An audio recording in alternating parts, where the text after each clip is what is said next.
dan pendidikan. Guru penggerak menghamba para murid, kreatif rancang pembelajaran. Selamat siang Ibu. Selamat siang. Sorry mengganggu waktunya sebentar ya Bu. Iya, apa Bu? Ini ada tugas dari guru penggerak. Kami sedang berada di modul 3 dan memang tugas tersebut adalah wawancara dengan atasan. Ya kan? Jadi selaku Ibu sebagai atasan saya, jadi saya akan menjadi kita waktunya sebentar ya. Iya Bu, Ibu silakan Bu, silakan. Kita mulai ya Bu. Iya Bu, ya. Jadi pertanyaannya gini Bu, selama ini bagaimana Ibu bisa mengidentifikasi apakah kasus-kasus yang ada di sekolah kita itu dia termasuk kasus yang dilema etika atau rujukan moral? Jadi untuk mengatasinya kita harus mengidentifikasi dulu apakah dia kasus dilema etika atau rujukan moral. Kalau dia etika dilema itu dia harus kita telah dulu kasusnya Ibu ya. Apakah kasus itu di dalam dilema etika, maka akan ada dua kepentingan yang sama-sama. Jadi maka kalau dia rujukan moral sama rujukan moral itu kan benar salah. Jadi sehingga akan lebih sulit untuk mengambil keputusannya. Jadi kalau rujukan moral kan lebih mudah untuk mengambil keputusan. Tapi cara mengidentifikasi telah dulu ya. Iya, kita bedakan dulu kasusnya. Kira-kira ini termasuk mana, benar atau benar, kepentingannya sama, Sama. atau Iya, jadi yang kepentingannya itu benar dan salah. Kalau Iya. benar salah lebih mudah. lebih mudah. Iya. Iya. Itulah pokoknya. Nah, selama ini Ibu menjalankan pengambilan keputusan di sekolah Ibu, terutama untuk kasus-kasus di mana ada dua kepentingan yang sama-sama derajatnya, Ya. nilai-nilai kebajikan. Jadi caranya seperti itu. Iya. Oke. Iya. Oke, langkah-langkah atau prosedur seperti apa yang biasa Ibu lakukan selama ini? Oh, untuk dalam menjalankan keputusannya itu ya untuk kasus yang mempunyai kepentingan yang sama dianggap kita harus bermusyawarah. Ya, bermusyawarah dengan teman-teman, guru-guru, pilih mana yang terbaik dan yang banyak untuk menyelesaikan kasus tersebut. Oh, berarti dengan suara terbanyak saat Iya, musyawarah. iya Bu. Yang terbaik, Iya. pendapat yang paling Paling banyak. banyak. Gitu. Oke. Hal-hal apa saja yang selama ini Ibu anggap efektif dalam pengambilan keputusan pada kasus-kasus dilema etika? Jadi hal yang paling efektif menurut saya akan kita sampaikan kasus itu secara runtut, kemudian membentuk rapat kecil dengan teman-teman guru, disampaikan kasusnya apa. Ada dua hal yang baik dengan mengambil atau melihat peraturan yang akan diambil. Misalnya kesimpulan atau keputusan merugikan atau tidak, terutama pihak sekolah atau pihak semua warga, seberapa kebaikan dan manfaat yang akan diperoleh dengan keputusan itu. Berarti keputusan itu apapun ceritanya harus tetap Dimusyawarahkan, terus merujuk dengan peraturan-peraturan peraturan yang ada, tidak boleh lari dari peraturan yang ada di sekolah itu. Nah, apakah Ibu memiliki jadwal tertentu untuk memutuskan bahwa menyelesaikan kasus? Apakah kasus itu punya jadwal tertentu? Ya, kalau memutuskan jadwal itu ya nggak ada jadwalnya Bu. Di mana di situ kita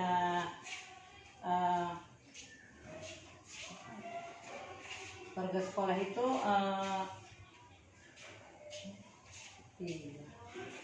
biasanya selama ini ya spontan diselesaikan. Jadi apabila ada waktu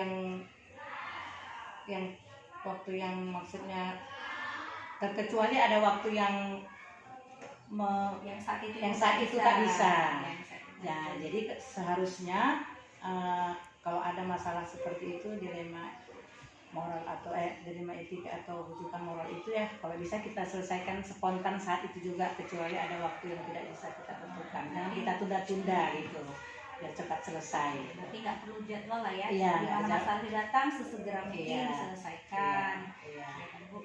Oke, baik. Lalu adakah seseorang atau faktor-faktor apa yang selama ini mempermudah atau membantu Ibu dalam menyelesaikan kasus atau pengambilan keputusan dari kasus-kasus dilema etika tersebut?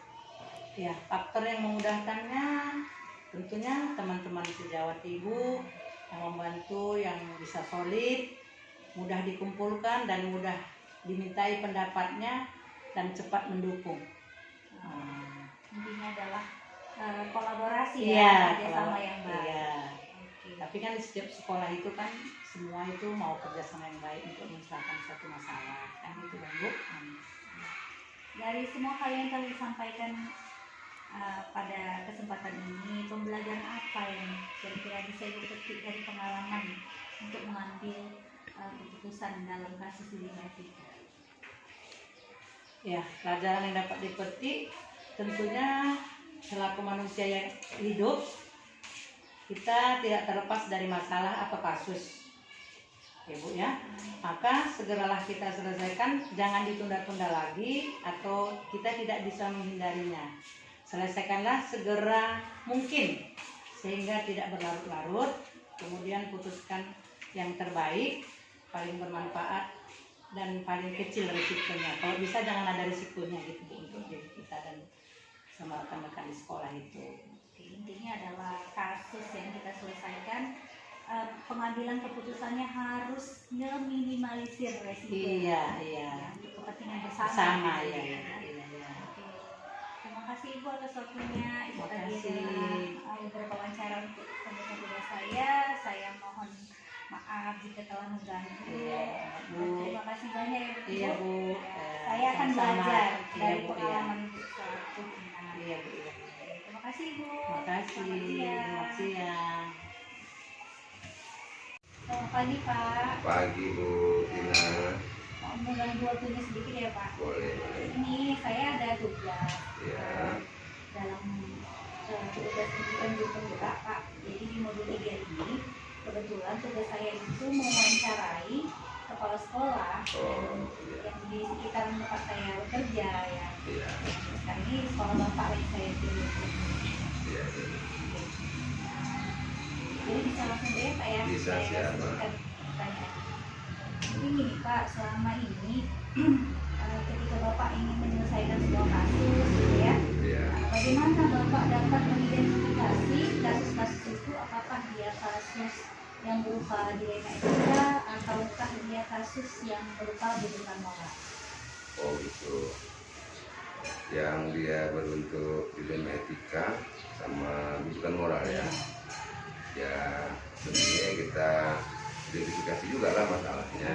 Kalau memang masalahnya dilema etika, tentunya kita selesaikan dengan cara yang memang kita buat seperti membuat, kalau dia kan kalau dilema etika itu kan dia yang saya tahu itu namanya dilema. Nah, berarti kalau kita buat juga benar, nggak kita buat juga benar. Nah, artinya keputusan itu memang kita carilah yang mana yang terbaik.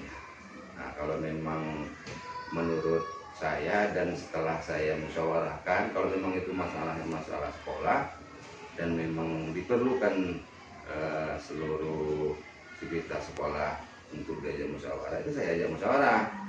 Setelah kita ambil urung rembuk, mana yang terbaiknya, itu kita putuskan gitu. Kita musyawarahkan dulu. Jadi intinya kalau dia dilema etika harus Iya. melalui proses ya, Iya. proses penyelesaian. Tapi kalau dia yang bujuk rayu, Rujukan moral. bujukan moral itu ya, bujukan moral itu ya namanya bujukan moral ini sepertinya bersifat pribadi. Nah, namanya bujukan moral ini kan tergantung sama saya. Kalau menurut saya itu terbaik dan itu tidak menyalahi aturan, saya kira nggak perlu saya tanya sama kawan-kawan guru yang lain, karena ini kan masalah kedudukan moral. Ini ujung-ujungnya pasti masalah apa yang harus saya putuskan gitu. Itu pun saya harus cross check dulu apa permasalahannya. Kalau memang berbahaya, saya putuskan jawab mungkin tidak, tapi kalau tidak membahayakan ya saya jawab ya. Sekali, Pak.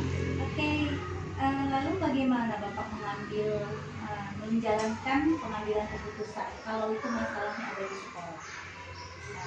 Terutama untuk kasus-kasus di mana ada kepentingan yang sama-sama benar atau sama-sama mengandung nilai kebajikan. Kalau memang masalahnya sama-sama benar, itu kita lihatlah masalahnya seperti apa. Contoh kalau dia masalah siswa yang terlambat misalnya kan. Nah, siswa yang terlambat ini kan kalau menurut peraturannya di sekolah itu kan sudah ada kesepakatan kelas, kesepakatan sekolah.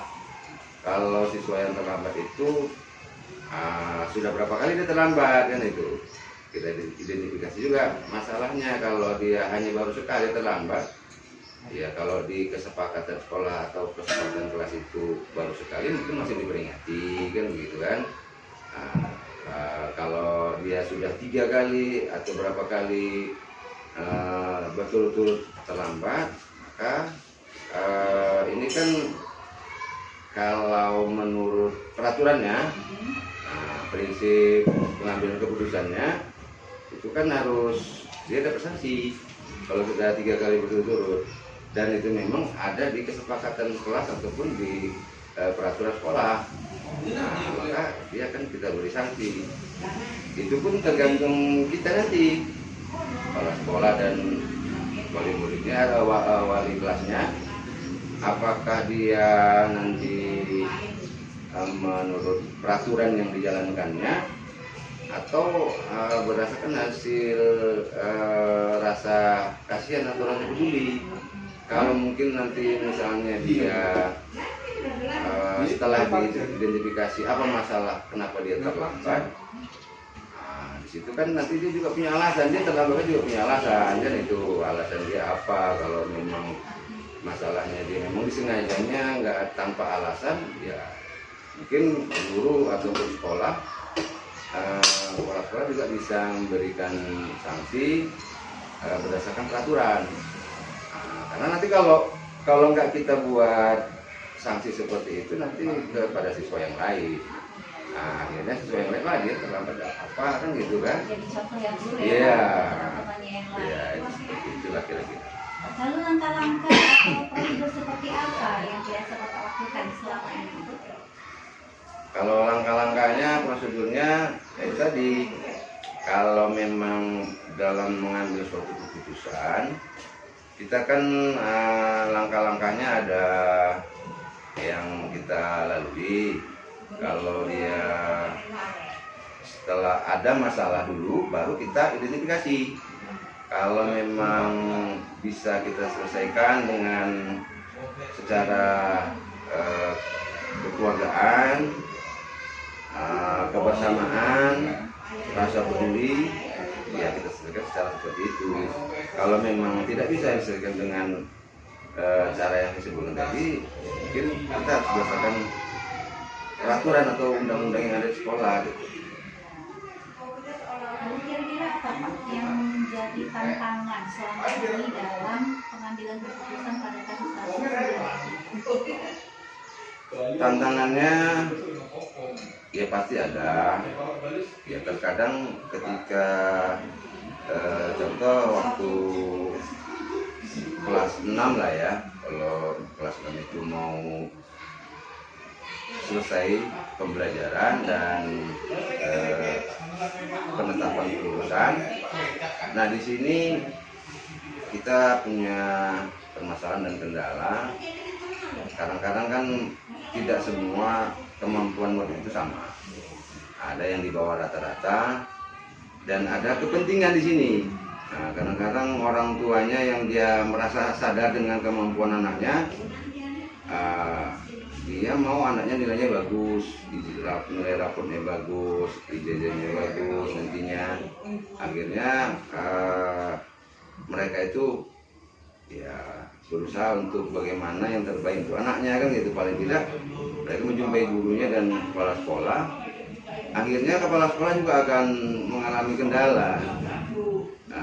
Kalau memang ada kepentingan di situ, itulah kendalanya kita. Kalau kita berdasarkan peraturan dan mungkin kadang-kadang mungkin anak ini mungkin nilainya di bawah rata-rata, ya karena ada kepentingan, akhirnya kita juga punya problem di situ. Mau kita tambahin nilainya atau tidak, kan begitu. Kalau nggak kita tambah nilainya, dia nggak lulus dan dia tidak bisa masuk ke sekolah lanjutan yang diinginkannya. Kita tambah juga, ya tadi dia hanya mendapatkan kemampuan dia itu hanya pas-pasan gitu kan. Karena ada juga yang di bawah rata-rata. Karena kemampuan anak itu kan nggak bisa sama. Ada yang lebih di rata-rata, ada yang di bawah rata-rata. Tapi memang itu hanya beberapa orang saja. Tapi kan jadi kendala sama kita.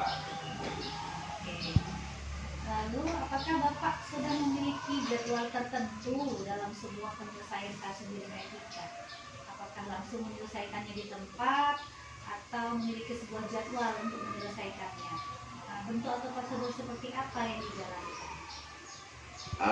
Kalau jadwal kita ada namanya supervisi ya, supervisi kelas. Itu sudah ada terjadwal.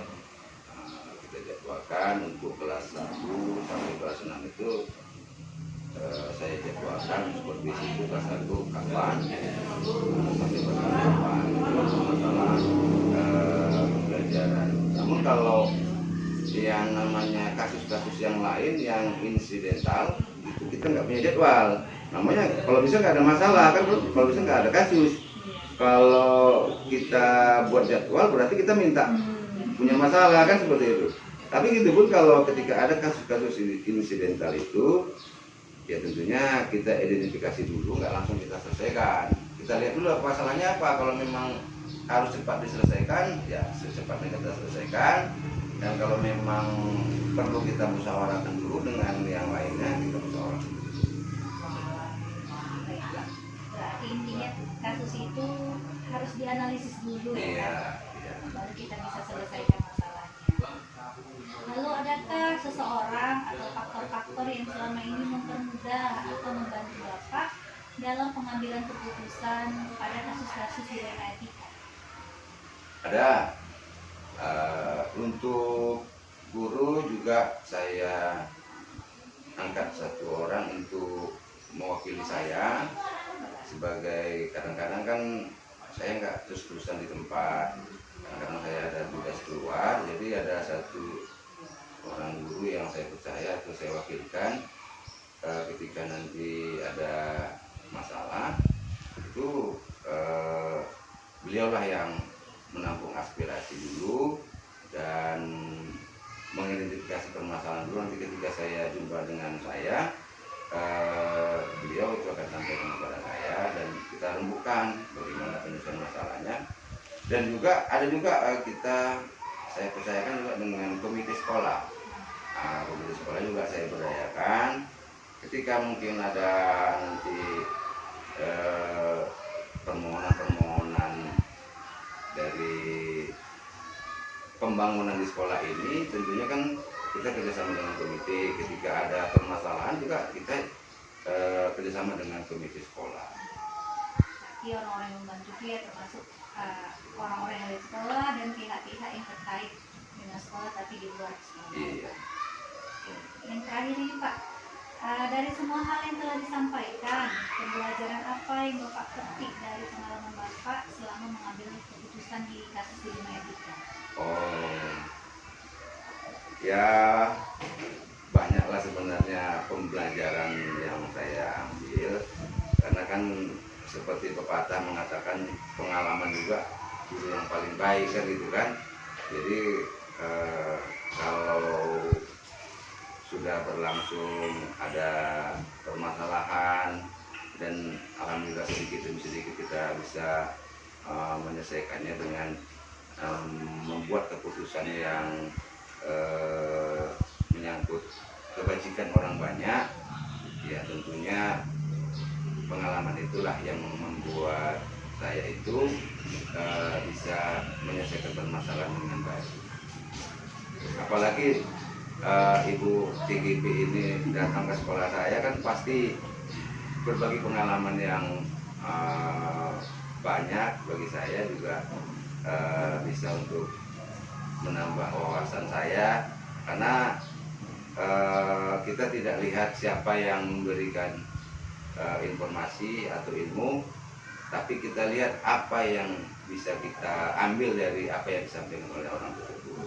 Alhamdulillah, saya juga terima kasih ya Pak, karena dengan jawaban-jawaban Bapak setelah saya wawancarai, saya bisa mengambil ilmu yang selama ini Bapak laksanakan di sekolah ini. Ternyata luar biasa.